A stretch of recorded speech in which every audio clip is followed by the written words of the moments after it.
दोस्तों, उपराष्ट्रपति चुनाव के लिए प्रियंका गांधी लाइन में लगकर वोटिंग करने के लिए पहुंची। आप ये तस्वीर देखिए। प्रियंका गांधी आपको इस तस्वीर में लाइन में खड़े दिखाई दे जाएंगी। उनके हाथ में एक कागज है जिसमें उस प्रत्याशी का नाम लिखा होगा, उस प्रत्याशी के नाम पर ठप्पा लगा होगा जिसे वो वोट करने वाली है, यानी बी सुदर्शन रेड्डी को। इनके पीछे आपको एक और सांसद दिखाई देंगे, लेकिन उन्हीं के पीछे प्रणीति शिंदे भी नजर आएंगे। प्रणीति शिंदे और प्रियंका गांधी दोनों साथ में लाइन में लगकर वोटिंग करने के लिए पहुंची थी। उपराष्ट्रपति का जो चुनाव है वो लगातार अब दिलचस्प हो चुका है। आखिरी मोड़ पर यह चुनाव है, लेकिन इसमें जो रंग है वो अब आता ही जा रहा है और ज्यादा अच्छे तरीके से ये दिखाई दे रहा है, निखर कर आ रहा है, क्योंकि ये ऐसा उपराष्ट्रपति का चुनाव है जो बहुत ज्यादा इंटरेस्टिंग है। आमतौर पर जब भी उपराष्ट्रपति के चुनाव होते हैं तो वो काफी बोरिंग होते हैं, जनता उन पर काफी ज्यादा ध्यान नहीं देती है, लेकिन इस चुनाव में जनता पूरी तरह से इन्वेस्टेड दिखाई दी है। क्योंकि एक तरफ नरेंद्र मोदी हर चुनाव में काफी कॉन्फिडेंट दिखाई देते हैं, लेकिन इस चुनाव में बीजेपी की सांसें फूल गई हैं।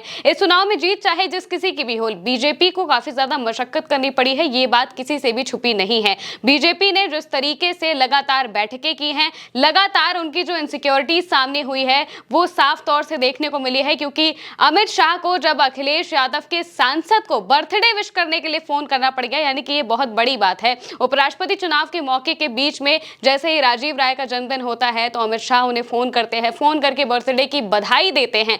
ये अमित शाह को करना पड़ रहा है, यानी कि जो गुजरात लॉबी जो कभी भी अपने सांसदों से ठीक से बात नहीं करती है, विपक्ष की तरफ ध्यान से देखती तक नहीं है, मुस्कुराती तक नहीं है, वो विपक्ष के नेताओं को फोन करे, जन्मदिन की बधाइयां दे। दूसरी तरफ एक और जो साउथ में पार्टी है आंध्र प्रदेश में वाईएसआरसीपी, उन्हें उनके जो अध्यक्ष हैं जगन मोहन रेड्डी, उन्हें भी बीजेपी को मनाना पड़ा है। एंड मौके पर आते आते जगन मोहन रेड्डी ने यह ऐलान किया कि वो बीजेपी को वोट करने जा रहे हैं, एनडीए को वोट करने जा रहे हैं। अब एक बात को ध्यान रखिए, जो जगन मोहन रेड्डी हैं वो वाईएसआरसीपी के हैं। वाईएसआरसीपी किसकी विरोधी है? टीडीपी की। टीडीपी के अध्यक्ष हैं नायडू, यानी कि नायडू पर नरेंद्र मोदी को और गुजरात लॉबी को, बीजेपी को, एनडीए को इतना भरोसा ही नहीं हो पा रहा था कि नायडू हमें वोट देंगे नहीं देंगे, उनके सांसद किधर जाएंगे, उन्हें इस बात का कोई भरोसा ही नहीं हो रहा था। इसलिए उन्हें वाईएसआरसीपी को कॉन्फिडेंस में लेना पड़ गया, वाईएसआरसीपी को मनाना पड़ गया, जगन मोहन रेड्डी को मनाना पड़ गया, जो कि टीडीपी के धुर विरोधी है। टीडीपी से यानी कि जो चंद्रबाबू नायडू हैं उनसे जगन मोहन रेड्डी की बिल्कुल भी आपस में पटती नहीं है, दोनों एक दूसरे के अच्छे खासे विरोधी हैं। और इस बीच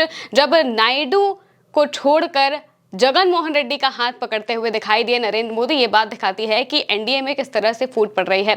जो मौजूदा स्थिति है उपराष्ट्रपति चुनाव की वो भी हम आपको बता देते हैं। 15वें उपराष्ट्रपति के चुनाव के लिए मतदान जारी हुए थे। 5 बजे तक वोटिंग होनी है। संसद में वोटिंग 10 बजे से 5 बजे तक होगी।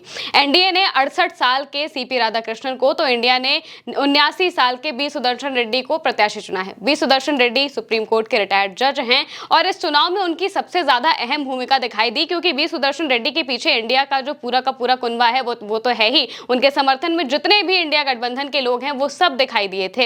इसके अलावा बी सुदर्शन रेड्डी खुद भी जो विपक्ष के सांसद हैं उन्हें सामने से फोन कर रहे थे और अपना समर्थन की मांग कर रहे थे। सामने से फोन करना एक प्रत्याशी की बहुत बड़ी बात होती है।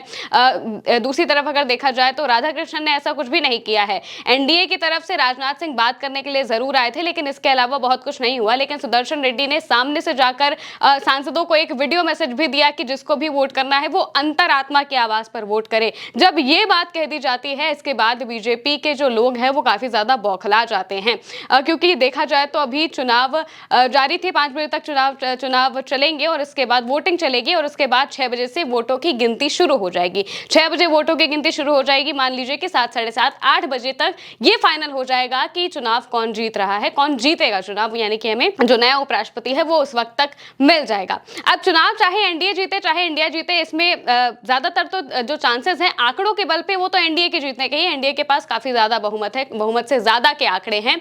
लेकिन अगर देखा जाए तो एनडीए के कुछ भी सांसद अगर क्रॉस वोटिंग करते हैं, चाहे वो 4 सांसद हो चाहे वो 5 सांसद हो, वो भी अगर क्रॉस वोटिंग कर देते हैं तो ये एनडीए के लिए बड़ी मुश्किल की बात हो जाएगी। उनकी अस्मिता पर यह बात चली आएगी, क्योंकि जहां एनडीए हर चुनाव में पूरी तरह से कॉन्फिडेंस में रहता है, इस बार के चुनाव में वो चीजें नहीं थी। इस बार के चुनाव में बीजेपी की सांसें फूलने लगी। बीजेपी को इतनी ज्यादा मीटिंग्स करनी पड़ी, बैठकें करनी पड़ी। नरेंद्र मोदी, जेपी नड्डा, अमित शाह सब पूरी तरह से परेशान हो चुके थे कि भाई कैसे कैसे हमें चीजें करनी है, क्योंकि नायडू लगातार नाराज चल रहे थे। इसके अलावा भी एनडीए में जो दल शामिल हैं उनकी भी नाराजगी बार बार देखने को मिल रही थी। लेकिन अब जब चुनाव हो रहे हैं, इस बीच अगर आप एक तरफ देखेंगे तो जैसे प्रियंका गांधी हो गई, राहुल गांधी हो गए, मल्लिकार्जुन खड़गे हो गए, ये लोग बहुत कॉन्फिडेंस में दिखाई दे रहे हैं, बहुत आराम से सब मुस्कुरा रहे हैं। मल्लिकार्जुन खड़गे ने तो ये भी दावा कर दिया था कि जो विपक्ष के प्रत्याशी हैं बी सुदर्शन रेड्डी, वो जीतने वाले हैं। अब वो जीतेंगे या नहीं जीतेंगे ये तो रिजल्ट के बाद पता चलेगा, लेकिन एक तरफ अगर देखा जाए तो जितने कॉन्फिडेंस में ये सब दिखाई दे रहे हैं, उतने कॉन्फिडेंस में जो बीजेपी के लोग हैं, जो एनडीए के लोग हैं, वो दिखाई नहीं दे रहे हैं। और यही दिखाता है कि इस चुनाव में बीजेपी की सांसें फूल गई हैं। ये उपराष्ट्रपति का चुनाव सिर्फ उपराष्ट्रपति का चुनाव नहीं है, इससे आगे की बहुत सारी रणनीतियां तय होने वाली है। इंडिया के लिए बहुत ज्यादा जो रणनीतियां हैं वो आगे के लिए बनेंगी, क्योंकि ये चुनाव बताएगा कि आखिर एनडीए के किन लोगों पर डोरे डाल सकता है इंडिया, किन लोगों को अपने साथ ला सकता है, किन लोगों से बातचीत चला सकता है, ये सब सामने आएगा। क्योंकि अखिलेश यादव ने भी इस बीच दावा किया था कि जब वो वोट करके बाहर निकले तो उन्होंने कहा, उनसे जो सवाल पूछा गया कि क्या जो इंडिया गठबंधन के लोग हैं वो क्रॉस वोटिंग करेंगे, तो अखिलेश यादव ने सीधे कहा था कि भाई क्या पता उनके लोग इधर आ जाए। अब एक जो सांसद हैं अखिलेश यादव, पूर्व मुख्यमंत्री हैं, वो इस तरीके की बात करते हैं तो इसके मायने बहुत ज्यादा निकाले जाते हैं। इस बीच प्रियंका गांधी और बहुत सारे सांसद हमें वोटिंग के लिए लाइनों में लगते हुए दिखाई दिए, जो कि लोकतंत्र की बहुत अच्छी तस्वीर है। अखिलेश यादव ने तो ये भी लिखा था कि हम वोट डाल रहे हैं इसलिए ताकि हम अपने जो वोटिंग का अधिकार है उसे बचा सके। इसी तरीके से वोटिंग अभी जारी है और इसके बाद देखा जाएगा कि आखिर कौन उपराष्ट्रपति बनता है। फिलहाल के लिए मेरे साथ इस खबर में इतना ही। आप देखते रहिए उल्टा चश्मा यूसी।